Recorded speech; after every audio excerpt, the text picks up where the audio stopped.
Hey there, YouTubers. What's going on? It's Too Much Food, where I cover games, game news, game reviews, game culture, and culture. If any of you have been wondering, yes, lightning does strike twice in the same spot. And there's some people that can't tell you about that because they're already dead.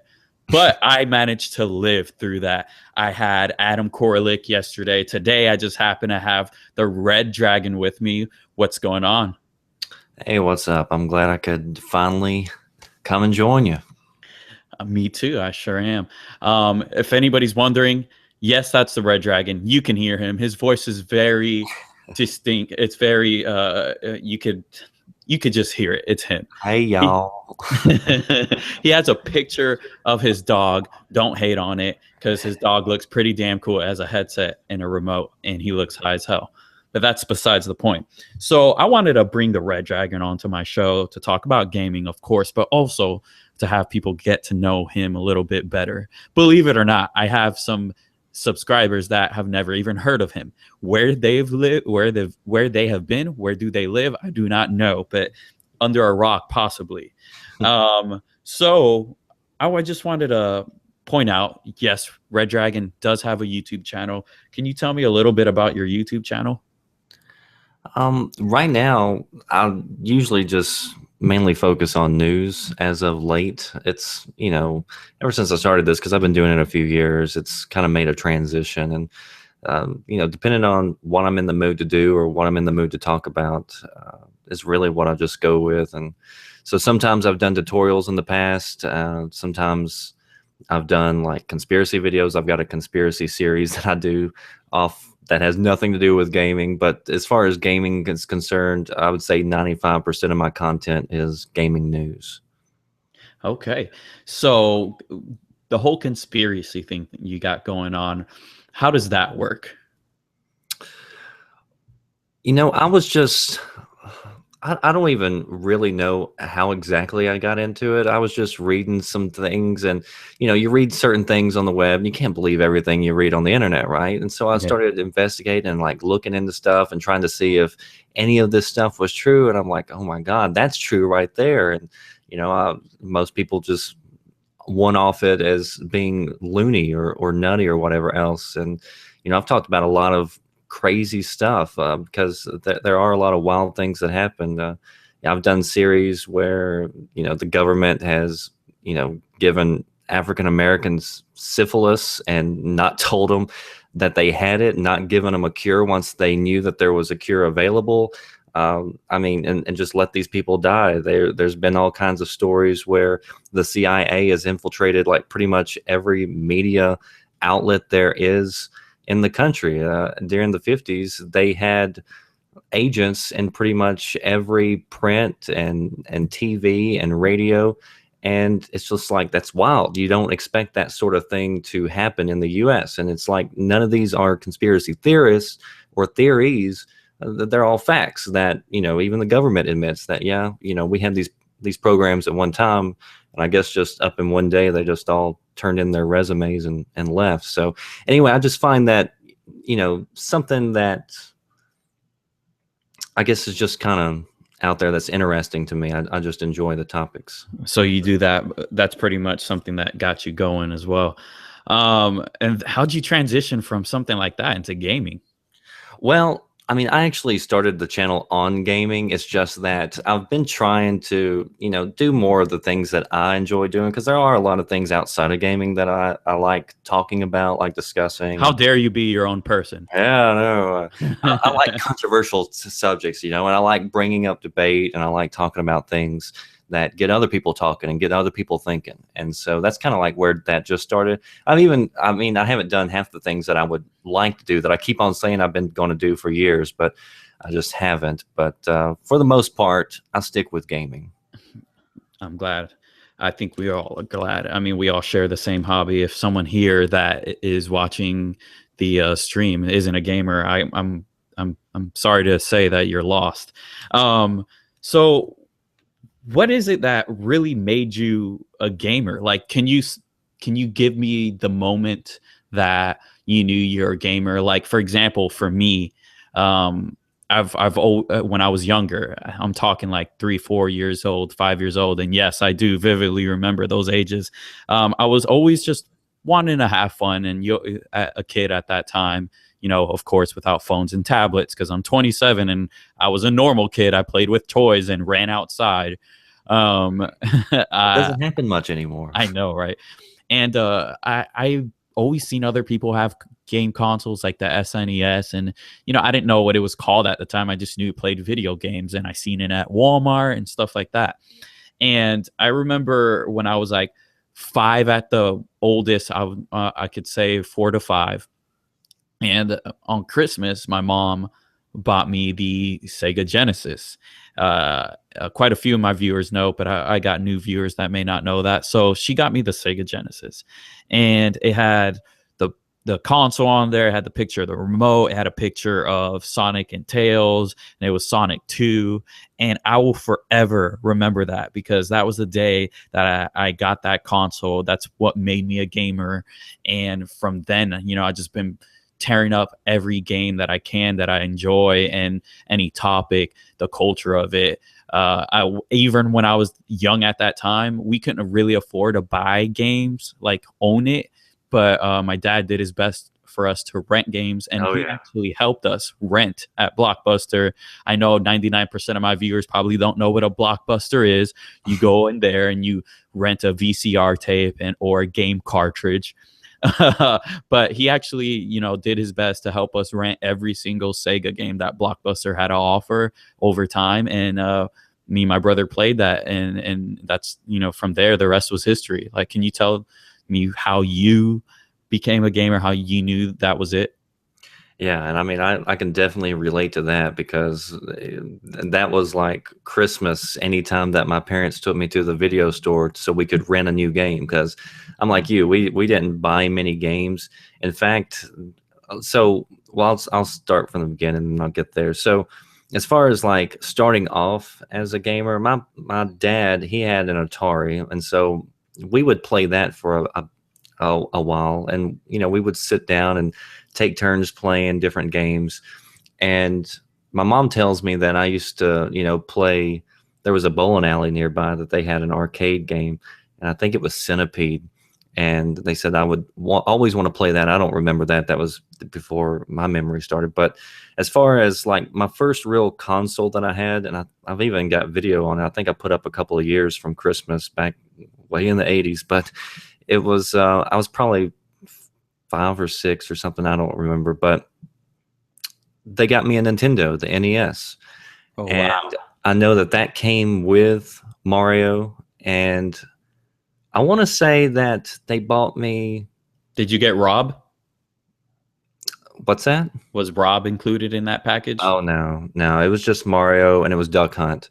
So I had the gun, and I thought I was a badass because I had a gun. And we sat there and we just spent so many hours on that, just going back and taking turns and passing the controller around. And after that, I mean, I was hooked. And so I was always gaming. But I mean, we grew up and we didn't have a whole lot of money. And so I always do a whole lot of videos on the value of different products and everything. And I've come to, I've played a lot of games where I feel like I kind of understand what I feel is a good value to me. And I think it's part of that growing up, where you were talking about going and renting games, and what, can be a game that you can put a lot of time into and replay over and over.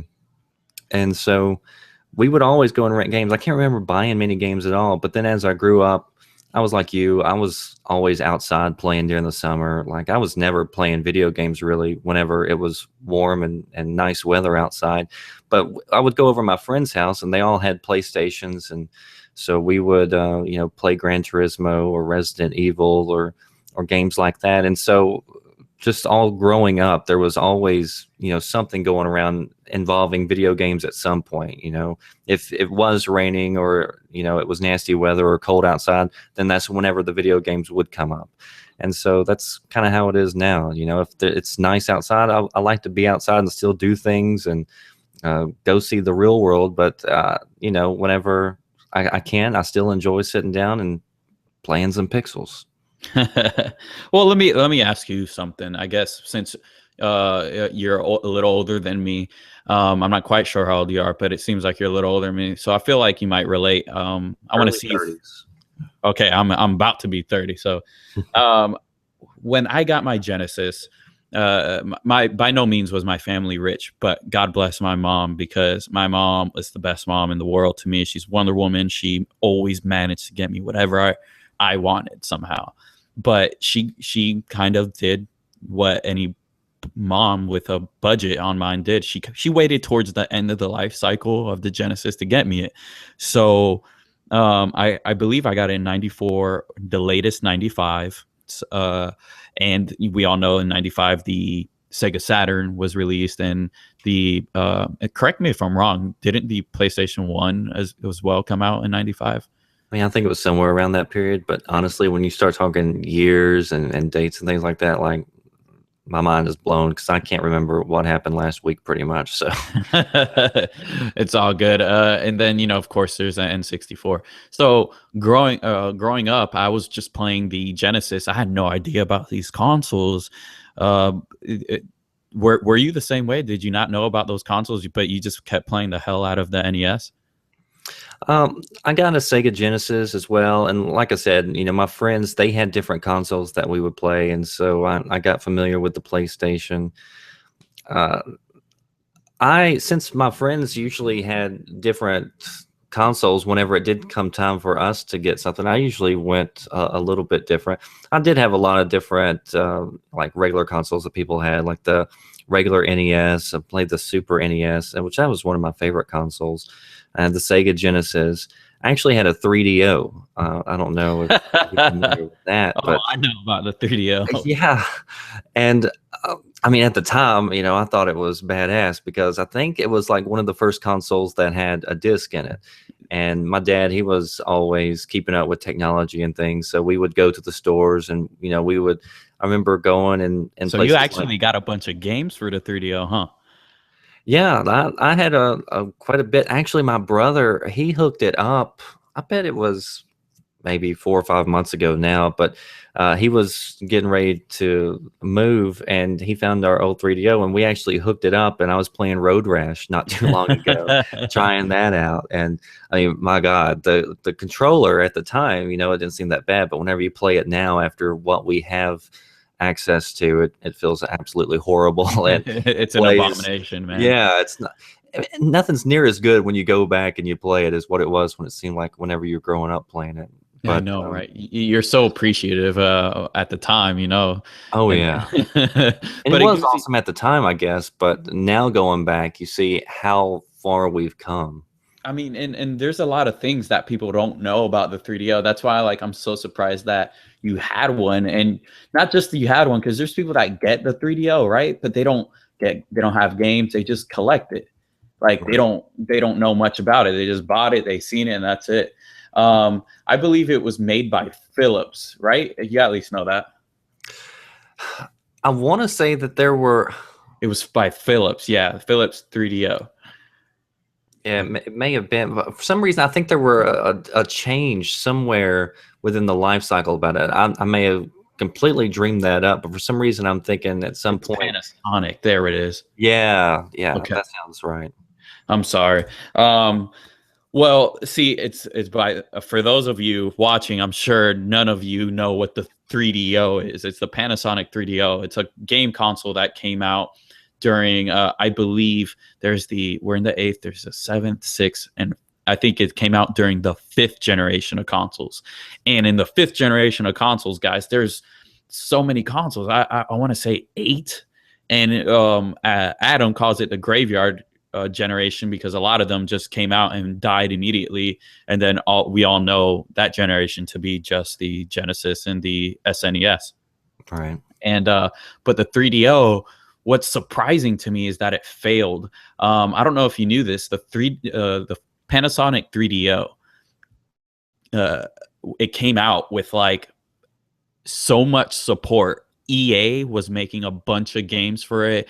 EA was trying to court other developers to make games for this system, because we on the Genesis and on the SNES, you have to pay royalty fees to make the game on that system, as anybody does nowadays. That's normal. That's a normal business practice. But the Philips, or I'm sorry, the Panasonic 3DO, it didn't require any royalty fee. So now you know why, EA was totally on board. But I thought they would have won like that. Like, who, free or nothing, right? Or free or you have to pay. Like, that's crazy. And that's why the Panasonic 3DO was one of the only consoles, I believe, that had porn video games, because I remember that. There was a game that my mom got pissed off because she found out that they made it for the system. It was called Plumbers Don't Wear Ties. And you were this plumber that walked into these girls' apartments, and I guess you tried to fix their plumbing for them. I don't know. Or gave them some plumbing, I guess. That's hilarious. Yeah, so they have porno games on this console that, kids play, but that's because they had like no royalty fees. You didn't have to pay anything at all to play on this. Yeah. And you would think this being a media device and gaming device and no royalty fees, and this company was desperate to make this successful, and it just did not happen. And it had a CD, like that was one of the first ones to have one. Yeah, I don't know if it was the first, but it was one of the first, definitely. I know. So it's so strange. Maybe we'll see them try to make video games, be a developer or publisher, but I don't think that they're going to try to get back in the race there. Yeah. So speaking of that generation, moving on from that, I mentioned the PS1 because I got the Genesis a couple years before that came out. And the PS1 reminds me that not too long ago, it was Sony's or the PS1's 20th anniversary. And I think it's just really cool to think about that. It was 20 years ago. Makes me feel kind of old. I didn't get it 20 years ago. I got it like 4 years into its life cycle, but I still played the hell out of it, enjoyed the shit out of that console. I mean, Marvel superheroes made me just want to like rip my eyes out, like, because I didn't know what else to do. It was just like the best like gaming fighting game I've ever seen, and I could have it in my house and not in an arcade box, Right. And it's such a great console, and it made me feel, the memories make me feel happy. It's so surprising how great that console was to me. It's my opinion. And then looking now, and I see what the PlayStation stands for and represents now, it kind of bums me out, because the PS1 is just amazing. What do you think about the whole anniversary of the PS1? How was your experience with it overall? And what do you think about how the PlayStation brand has been going in the last 20 years with it? Yeah, as far as like, I never did own the PlayStation 1. My neighbor right behind me, like I would go walk over his house every day. He had one. I had like two other neighbors that I would always ride my bike to. And so I was always playing the PlayStation 1, but since everybody had it around me, I didn't have to buy one. I would just go over their house and play it all the time. But yeah, it was definitely a good console. And I mean, as far as like the history and things to go, like during the period where I had like the 3DO and stuff, it wasn't like I was keeping up with the news and knew a whole lot about, gaming, I guess, as far as like how the industry was going and all that. It was just like, my dad decided he wanted this console. He thought it was going to be the next great thing. So we got it. And I mean, I enjoyed the hell out of it without knowing really, what all I was missing out there on other platforms. But yeah, my friends, they always had PlayStation, so I usually went over there and played them. And then my dad, he had a PS3. I've got the PS4. This is actually the first PlayStation I've ever owned, just simply because Oh, wow. I've never personally liked the controller. That was the one thing that always kind of pushed me away. And I got bigger hands. You know what they say about gamers with bigger hands. They need So I always gravitated to I love the original Xbox controller because it was so freaking monstrous. Everybody else hated it, but it fit in my hands perfect. So yeah, I mean, I don't have a whole lot as far as I don't know, a whole lot of thought on the 20th anniversary. Sony's definitely done very well for themselves. They've definitely built up a brand, and they've helped move the gaming industry to where it is today. So I'm definitely grateful for that. And I've always played a lot of games, but it's usually over somebody else's house. Oh man, I wish I had friends like you. It was always me who had to be on the, bleeding edge of technology. I actually had a friend that in high school that I helped get an Xbox because I had a PS2 at the time. My neighbor had a GameCube and he had nothing. And I was like, well, let me help him get an Xbox. And it was for like another year that I didn't even know how good the Xbox was. But that's a story in its own. So, with that being said, you've obviously had a lot of gaming experience. So far, what has proved to be like your favorite game or your favorite franchise, and why? I think it's definitely been Battlefield. In that area where all the consoles were, we also had a PC, which I remember the first game, really multiplayer. The first multiplayer game I ever played was a game called Legend of the Red Dragon, and so that's kind of how I got my name, partially. But it was a text-based game, and I can't even remember exactly what it's called. I want to say I can't even remember, but it was on these certain boards, but it was through dial-up, so it's not like we had super fast lightning internet or anything. But anyway, that's all it was, and I thought it was so freaking amazing that I could play with somebody without actually having to be in the same room with them. And I thought that just blew my mind. And it's like, even though this is text-based, I thought that was so cool. And then whenever we started actually getting games like, I think Rainbow Six was the first game that I played really online, as far as like a game that you could compare to today that was shooters, and that just was crazy, I thought. And but the series that really got me in was Battlefield, and so I've been playing Battlefield forever, for years. And I think the best Battlefield that I ever played was, like, I want to say it was back around 2005, was Battlefield 2, and I spent unbelievable amounts of time in that game. And that's the first game that I really met online friends, and we hung out together and we strategized together, and it was just like that was a whole new dimension. And that's you want to talk about. You asked me earlier whenever I became a gamer, like, I guess as far as a hardcore gamer, it was about that time. Before then I enjoyed gaming and I always had done it. But as far as like gaming where it took up a huge chunk of my life, it was probably around that period, because that was a lot of fun playing Battlefield. And Battlefield's still one of my favorite series right now. Are you excited for the upcoming edition that they got coming? You talking about with the Battlefield 4, like the night map and everything that they just released?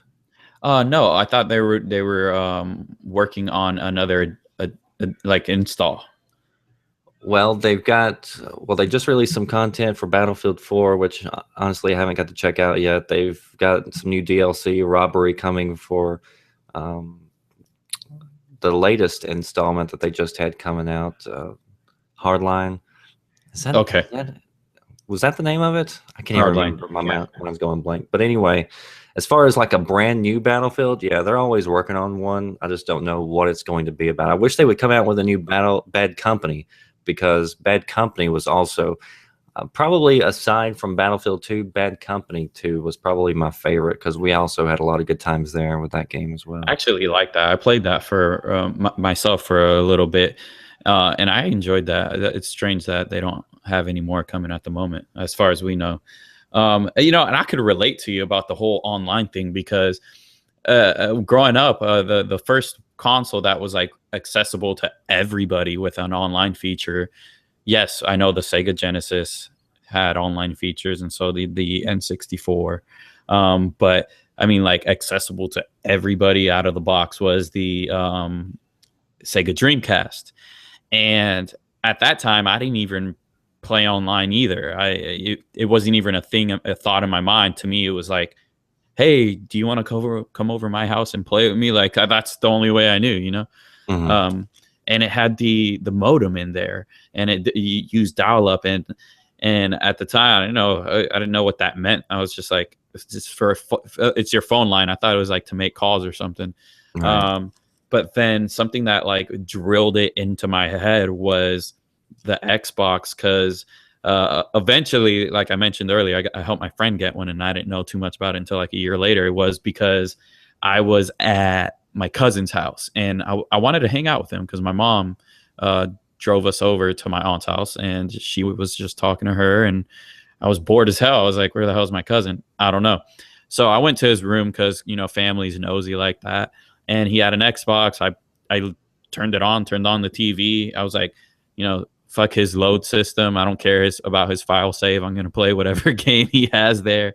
Mhm. And I had an experience that was really, really different, and not in a bad way. I played this game that I had no clue what it was, but I had so much fun. And to me, it was entirely different than anything I played.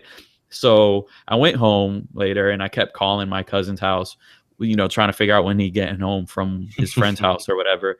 And after like the fourth time calling him, I'm like, hey, I was at your house earlier. What game was that I was playing? And he was like, it's Halo. And that's the game that blew my mind away as far as like online goes, because I had no clue about the whole online thing. I had no clue about Halo. And then since then, I traded in my PS2, my games and stuff, and I got an Xbox. I got Halo, and I couldn't pay for internet, and my, I don't know if your parents were like my parents, but my parents were like, no kids on the internet. I could never go online because there was always someone online that was trying to seduce me or lure me into having sex with them, or I was going to watch porn, and they didn't understand that the Xbox, wasn't to watch porn.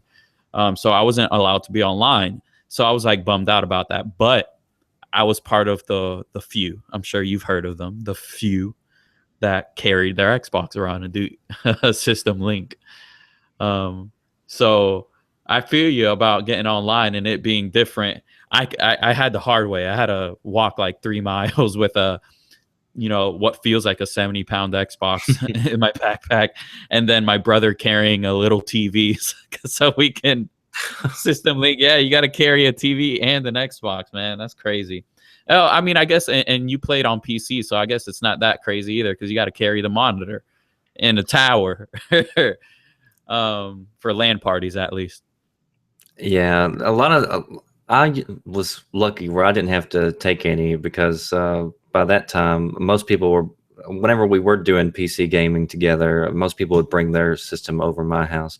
As far as Halo goes, the first Halo it wasn't online, but we had.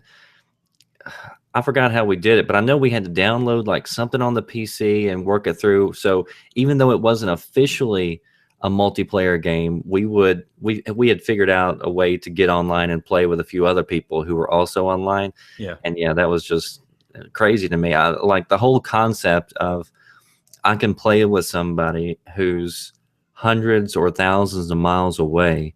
I can talk to these people. I mean, nobody thinks about it now. It's just like, you turn it on, you're pissed off if you got a little bit of lag or something doesn't go right. But at the time, that was pretty revolutionary. Yeah. We're connecting with people on the opposite side of the globe, and we're playing a game that, normally you would have to be in the same room to play together. And so that was pretty exciting, I thought. And so at that point, my mind just raced as to what the future would look like. And honestly, it hasn't disappointed. Yeah, and thanks for bringing that up. So I'm starting to think that maybe I was playing Halo 2, and then when I got an Xbox, I just picked up Halo the original without knowing. At least I didn't get online. My parents didn't let me, and I would have been majorly disappointed. So like Halo to me was like that definitive series that made me feel like I was on like playing the real like next generation of gaming. Like I never like got that feeling before at the time. Mhm. I've had that feeling before again or later again with Gears of War when I played it on the 360. I remember hearing about the 360 coming out because I was watching like G4 TV and watching like Attack of the Show and all this and that. And I was watching stuff and I was hearing things about it, and it came out. I didn't have the money for it, so I didn't get it.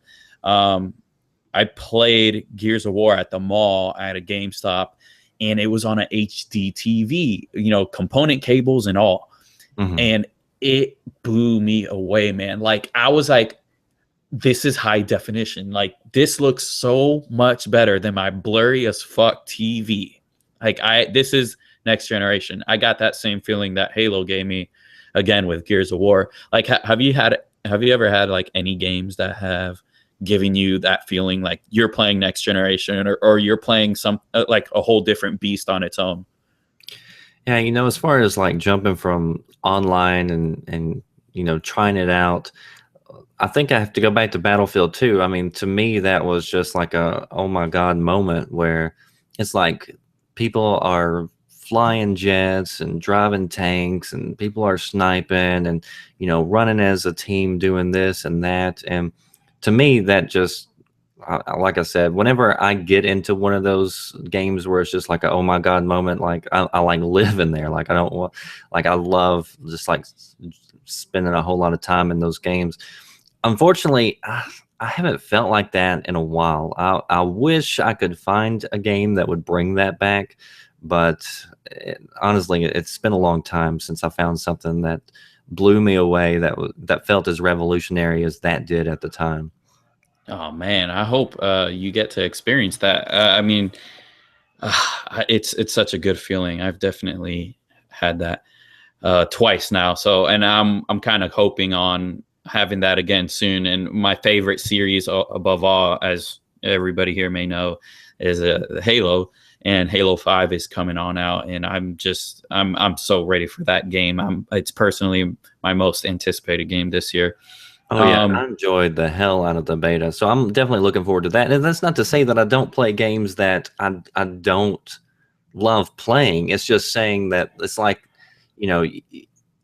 as far as that oh wow moment, where it's just like you're kind of blown away. That's the moment that I'm talking about that I haven't felt in a while. But it's not to say that I haven't played a lot of great games since then. I absolutely, and I agree. I understand. So I definitely get where you're coming from.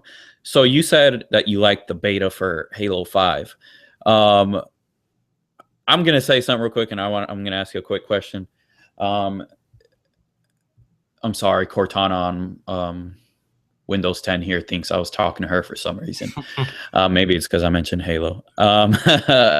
And so I love the Halo series. I've read the books, comics. I got the movies. I got the animes. But I played Halo 5, the beta, and I just was not happy. I didn't like the mechanics. I didn't like even the music. Like I didn't. It's so weird that I of all people, the biggest fanatic that I personally know in my own life is me. Like everybody else has always like played multiplayer and that's it. They can't tell me about the story. They don't appreciate the music, the emotion that the story makes you feel, stuff like that. And I was just so shocked that I didn't like it. Before I move on that, could you tell me like what you liked about the beta? I just like the way that it moved. Like it felt like a solid shooter to me. And I mean, I've played all the Halos and I enjoy them. And I guess I'm one of the heretics you're talking about, because I mean, I don't really get that in depth into the story and the lore. There's so much going on and everything. I do enjoy, like, usually me and my friends will go through and we'll play like hardcore co-op and run through the storyline together. And that's fun. But I enjoy the multiplayer. I love riding or driving the Warthog. Yeah. I mean, for me, the mechanics and it was just silky smooth, and the shooting felt refined and crisp and tight. And like, to me, it felt like one of the best online Halos that I've played, period, during the beta. Maybe it was just because I just happened to be ranked up with noobs, and I was doing really well. I don't know. You're like, I'm amazing at this. I mean, look at me. Can't wait for this game to come out, and then I'm probably going, When's it come out again? I'm buying it. I'm pre-ordering it right now. Well, and that's why I asked you, because like I could not get into it. I didn't like the flow of it or anything like that, and I thought, wow, I guess this is it, huh? Like this is. Oh, I was sad whenever the beta stopped. Like I wanted to keep on playing. I thought it was good. I played it for like 2 days and then I just stopped. I was like, I don't care, and I thought that was it. I thought Halo 5, I'm gonna hate. It's gonna be terrible, and then I've been really stuck on Titanfall. Like I am. Mooch, if Mooch is watching this, he's probably gonna laugh at me or give me a lot of shit, but because I brag a lot about Titanfall because I am absolutely amazing at that game. Yeah. Something I really love is the intensity of the multiplayer and how many players are on, or there's 12 players on the map, and then there's a lot of NPCs, so there's a lot of havoc going on.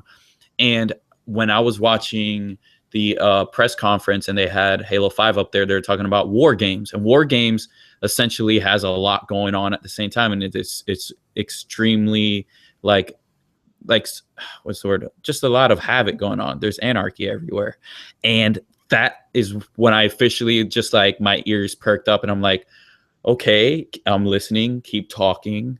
And then they just started to talk more and show more about the game, and then the visuals just looked a little crispier, a little bit better, and now I am officially back on board. Like I'm on the hype train, and maybe I feel like the beta it was just so bland. I mean, I feel like I was just eating white rice with water. It was so bland. So now I'm on board with Halo 5. I'm really excited about it. Hopefully you pick it up and we can play sometime. Yeah, I'm definitely going to pick it up. That's a day one buy for me. This year, can you name 3 games that you absolutely must have this year that isn't out yet? Star Wars. I'm planning on picking up Forza next week. And I'm kind of excited about Tomb Raider. Well, besides Halo 5. As far as between Fallout or Tomb Raider, I know a lot of people are excited about that, but it's hard for me to get into games like, and I know this is kind of bad too, because a lot of people like games like Skyrim and Fallout and games where you can pour in a ton of time. Like those games sort of kind of turn me away with the single player and how much time you have to spend into them to really enjoy them. And so for me, I usually gravitate towards other game and titles. So I'm more interested probably in Tomb Raider than I am in Fallout. But Star Wars, Halo, and Forza, definitely looking forward to. I mean, I can't blame you. I mean, I was big in a Tomb Raider when it was on the PS1. Of course, it was also on the Sega Saturn. I'm not sure. I think it might have went to PC as well, but I'm gonna stick on it not being on PC. I could be wrong, but anyways, it was a good game. I really didn't get into it in the 6th generation. I didn't get into it in the 7th either. It just wasn't for me. It wasn't what I was looking for. And then with my Xbox One, I went to Best Buy just looking for if there's any games I want to try. And I'm part of the Best Buy's Gamer Zone, and they give you such great deals. And I saw that they had Tomb Raider, the definitive edition, brand new for $30, and you get 10% off brand new game. So I got $3 off of that, and I was like, hell yeah, I'm gonna play this. I haven't played Tomb Raider in God knows how long, but I'm gonna play this. And it was amazing. Like, I cannot believe, like, if I've been missing that the whole time, that like I want to go ahead and beat up my younger self, because the game was absolutely amazing. I mean, the gameplay mechanics, the story, it was well polished, no bugs. I played it on hard, just trying to get, I mean, it was a good time, and it really amped me up when time came when they announced Rise of the Tomb Raider, and I was like, yes, this is it. Like, and my brother was trying to talk to me about something at the time, and I'm like, no, don't talk to me. don't talk to me. I got to watch this. Like, it's really, really good. So I don't blame you. It's a great game. If someone who's listening hasn't bought Tomb Raider, go get it. It's probably $20 used, and at Best Buy. If you go to Isn't that GameStop, showing up like on Games with Gold or something? yeah, it's actually free. If you Yeah. don't get Tomb Raider Definitive Edition for free, unsubscribe. Get out of here. It's a great game. Try it out. As far as generations of gaming, what so far of the generations of gaming that you've been involved in, what generation is your favorite and why? I mean, that's hard because they all have great games that come out at some time or another. I mean, God, the 360, I had so many good memories from that, but I've got good memories from pretty much everything, you know, going back to PC gaming and, you know, different times, different games. It's hard to really say that one's been my favorite that's really stuck out. They've all stuck out for different reasons, I would have to say. So I know that's kind of a cheap answer, but I mean, I think that's the one I would have to go with. Do you own by any chance any a complete set of a generation? I mean, well, no, because I got rid of my 360 whenever I moved up to the Xbox One. So, but I mean, I've had the Xbox, I've had the 360, I've had the Xbox One, I had the Nintendo, I had the Super Nintendo, I had the Sega Genesis, I had the Atari, the 3DO. I think there was one or two more in there. And I mean, like I said, at one time or another, they all had great games and great experiences.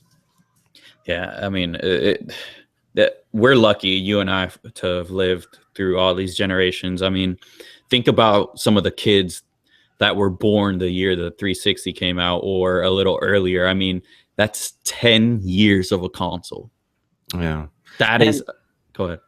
And I think that's why sometimes I get, you know, well, I mean, really, it doesn't matter. But sometimes I think it's a little ridiculous about how people go on and on about different just things that don't seem to be making a whole lot of difference as far as like the gameplay goes. Like they'll make a huge deal about resolution or this or that, and it's like, if you grew up like we did, where, you know, like you started out where I did, where you're playing text games, and then all of a sudden you're playing these games now where you're in a room with 60 or 70 people. You know, I'm playing Wasteland a lot with my friends on the PC, and we'll be in a room with 80 people on this huge island, and there's all kinds of crazy things just going on. It's like that's not the thing that I'm worried about.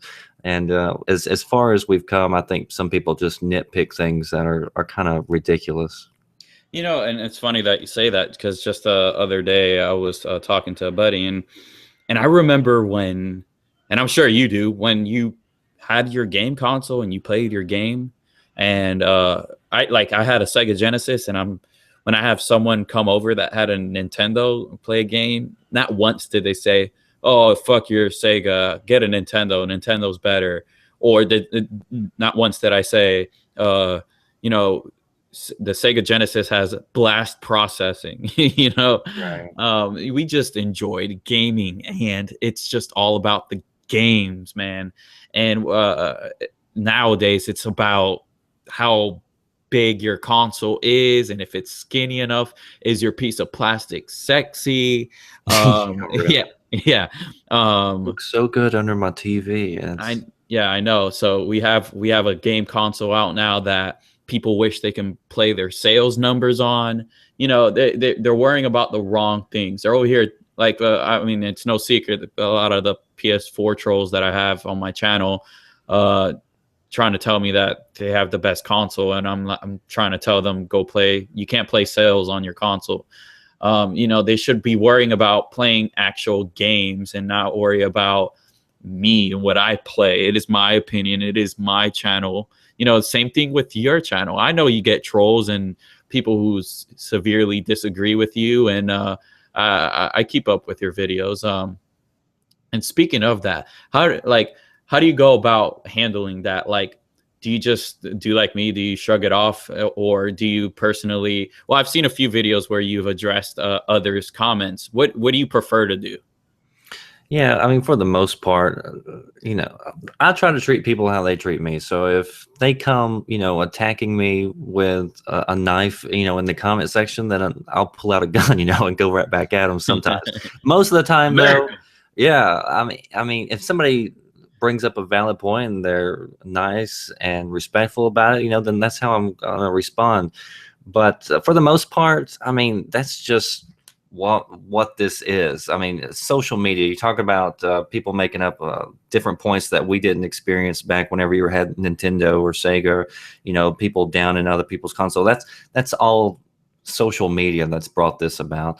And social media has definitely been a great thing because it's opened up a lot more opportunities. Like, for instance, for us to talk to these console makers and get them to change decisions that maybe they've made. And, you do have a power with your voice.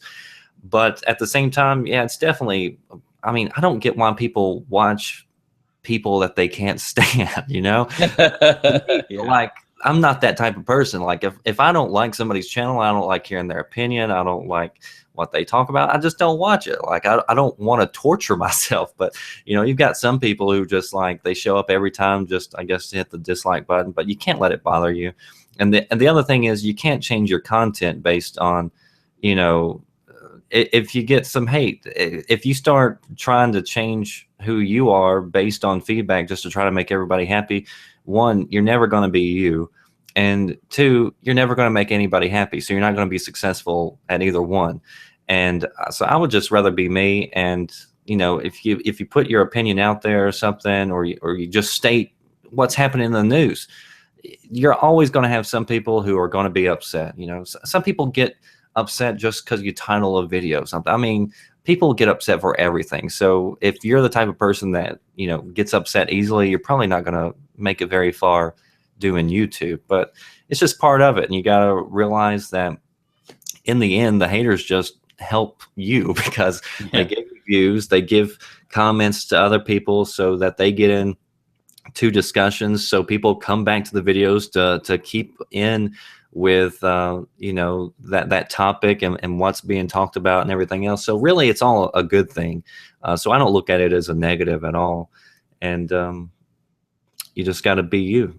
That's good. And I completely agree with you. And I also completely believe you, because I know some other YouTubers and some people in my personal life that try to pretty much tell me what you told me, but I don't believe them, not for a second, because they don't practice their own advice. And you seem like a really nice guy. You're pretty cool.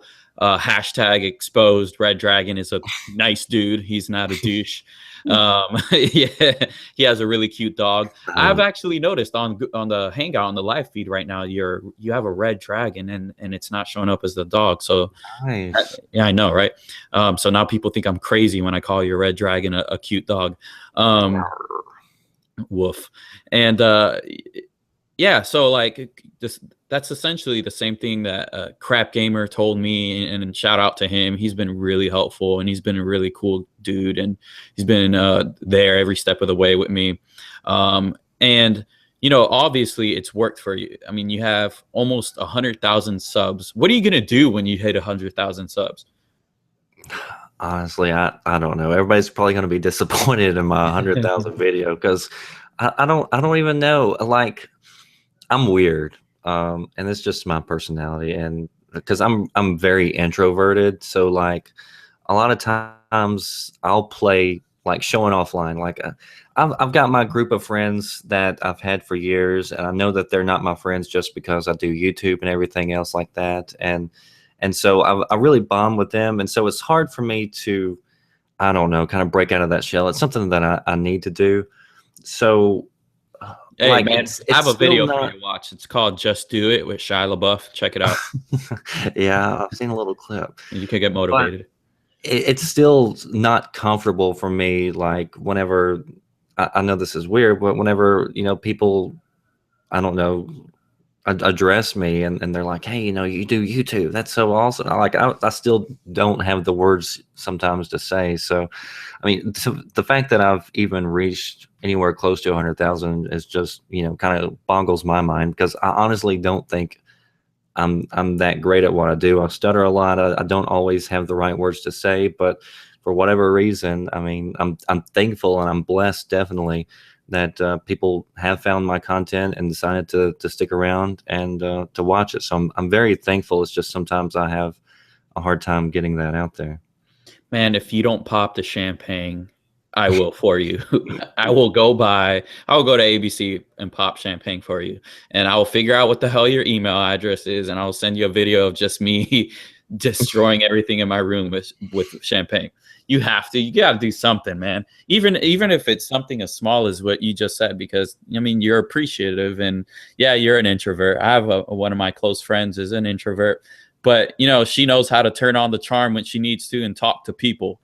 And then she goes back and, hyperventilates because she's like, oh my God, I can't believe I just talked to a person. So like, you do a really good job. And you say you stutter. Honestly, I cannot even think of a time that you did.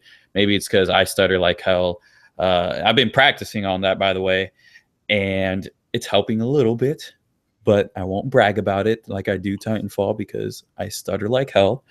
But see, the great thing about YouTube is I can sit down and I'm not talking to 10,000 people at a time. It's just me in a room with my dogs in the background usually, and it's me and my microphone. And so, I can screw up and delete it and, go again until I finally get it right. And so that's maybe why you don't hear a whole lot of stuttering when I finally put up a video.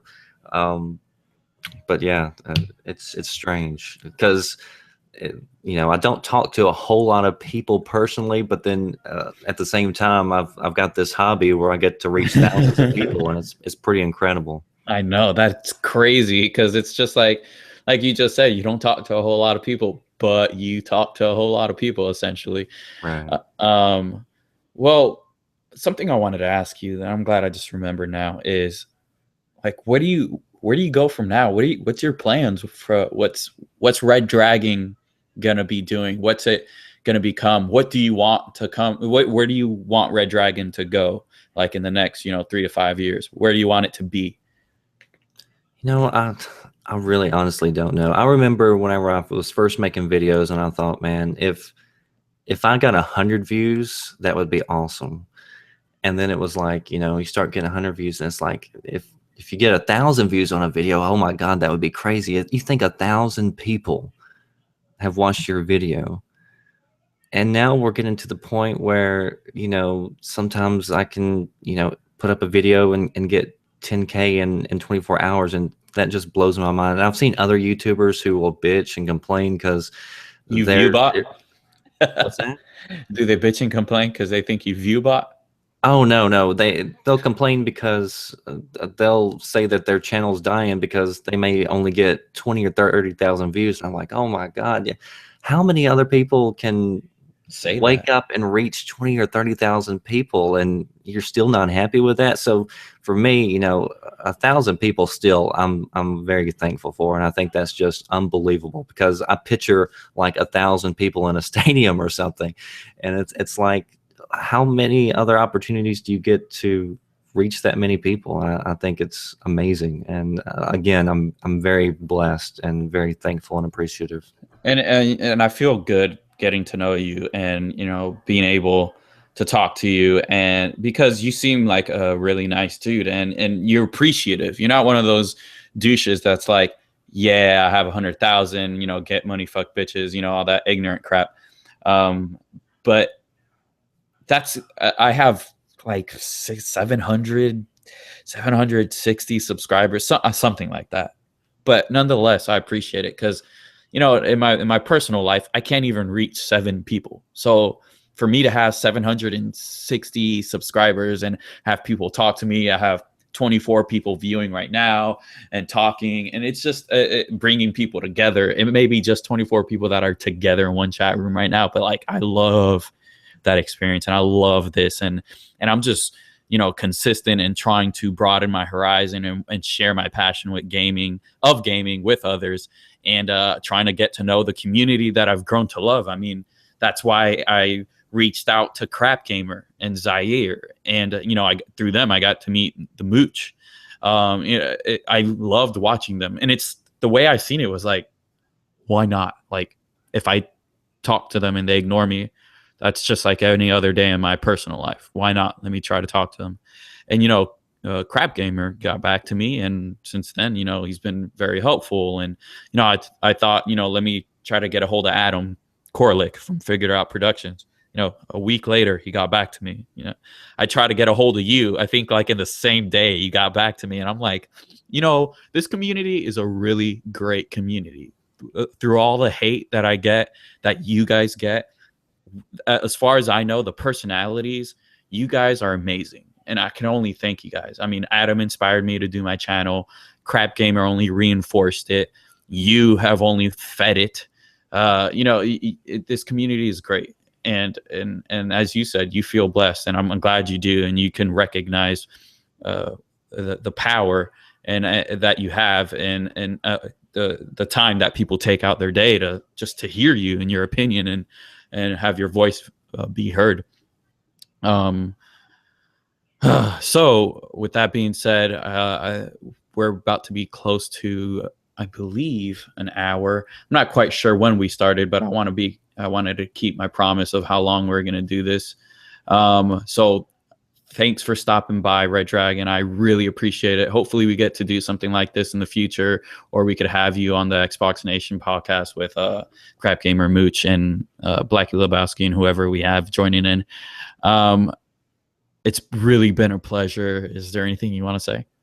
Yeah, I would just like to thank you for having me on. And I do apologize because I knew we've been trying to get together for a few weeks. I just have been really busy with work and overtime, and just things have been crazy. But I'm finally glad that we were able to sit down, and I really enjoyed it as well. And I just want to thank you. I had fun.